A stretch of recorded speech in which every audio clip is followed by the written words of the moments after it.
lahat na aking may kaibigan sa aking YouTube channel, ang Jose Autida Agri TV. Sa araw na ito ay gagawa po ako ng punlaan. Punlaan natin sa ating pananim na palay. Ngayon po ay buwan ng Agosto, ngunit wala pang malakas na ulan. Kailangan na nating magpunla para pag dating ng malakas na ulan ay magtatanim na tayo kaagad, no? Pero kulang-kulang po ang ulan, pero maganda na lang, mayroon tayong sariling pagkukunan ng tubig, ang ating balon. So sa naririnig nyo, bandar po ang ating water pump. So ito lang muna ang ating gagawin. Magtatraktor ako, sa nakikita nyo, kanina nagtatraktor na po ako, pero kulang-kulang pa po ang tubig. So hinihintay natin na makapag-ipon na ng tubig ang ating balon, saka pa natin idagdag natin sa ating palayan. So ito na ang tubig, dumadaloy na. So limitado lang po ang tubig natin kasi marami yung kinakailangan.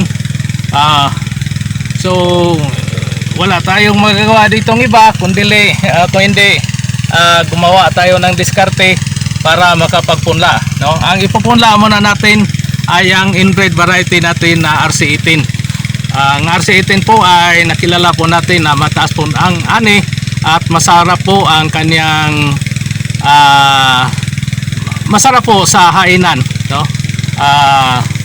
So sana po ay inganyo ako sa inyo na gumagawa kayo ng pansariling pagkukunan ng tubig gaya ng balon, no? Gaya rin po yung ang tinuro ko na gagawa po kayo ng improvised metal detector, kasi talagang totoo po yun.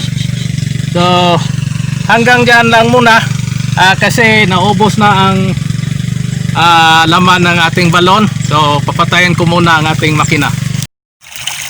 Okay, lipat tayo ng posisyon. Naubos na ang laman ng ating balon kasi malakas po ang hatak ng ating water pump. Ngunit naubos man ito, mayroon pang isa. Mayroon pa isang saligan daw tayong tubig na pagkukunan. Ito po ang electric water pump natin, no? Malayo-layo pong pinagmulan nito. Malayo, siguro mga 100 metro o halos sobra pa. So ito muna ang magsusustain, no, sa ating tubig doon kasi magtatraktor pa ako mamaya. So itong tubig natin sa isang balon natin, pwede itong paandarin natin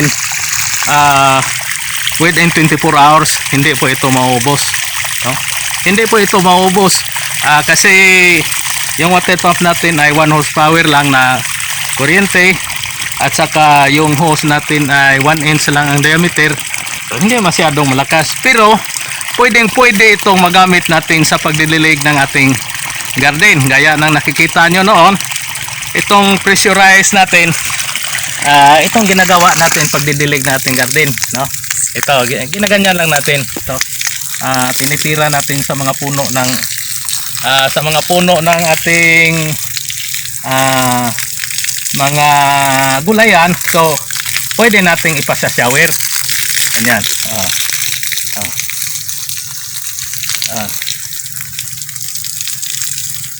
Sasampulan ko kayo.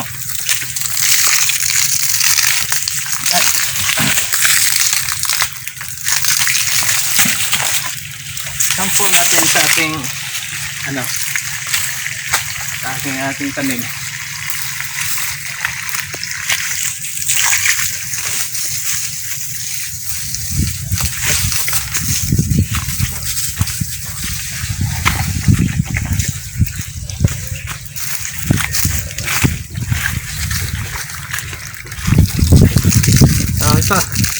Itong patubig natin, marami itong gamit, multipurpose ito. Pwede ito sa ating palay, pero pangdagdag na lang ito sa ating malakas ng tubig sa ating balon, no?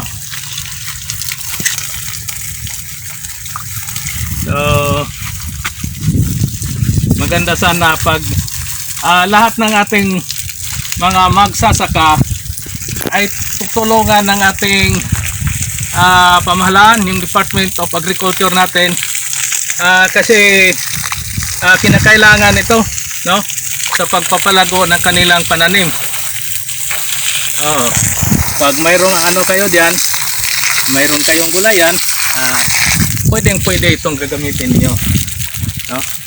Pag mayroon naman kayong palay, pwede naman, no, pangdagdag, no.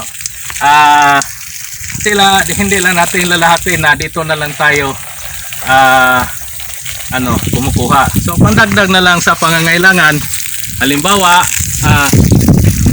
nagbubuntis ng palay natin, ito pang libre lang. So pwede ito. Ngayon, yung tubig natin, dagdag na lang natin sa ating gagawa ng punlaan. So pag wala pa ring ulan, naka-establish ang punla natin, so siya muna ang nagsusustain na magbibigay ng tubig para yung lupa sa punlaan natin hindi tumitigas. Kasi yung pagpupunla natin pag natutuyo ito, talagang matitigas na po. Halos wala nang magbubunot, no?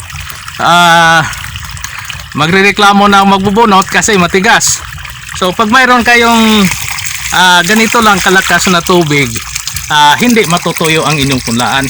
Hindi matutuyo. So pag magbubunot na kayo, talagang malambot po ang pagbubunot, no? Pwedeng sa sarili natin, yung mga sakop ng pamilya natin, tayo nang magbubunot kasi mahirap yung yung matigas, no? Yung matigas ang pagbunot. So sana lahat ng ating mga magsasaka ay sisikapin yung mga rainfed lang. Mayroon namang irrigated na minsan matutuyaan din. So sisikapin nating magkaroon tayo ng pansariling supply ng tubig. So sa nakikita nyo, mayroon ng tubig doon. So magtatraktor ako, mamayang hapon ay magpupunla na po ako. So hanggang dyan lang muna, at sana po ay mayroon kayong natutunan sa ating video ngayon, at sana tangkilikin nyo ang aking YouTube channel. Marami pa po tayong turo sa ating mga kababayang mga magsasaka. Maraming salamat po sa inyong pagpanood.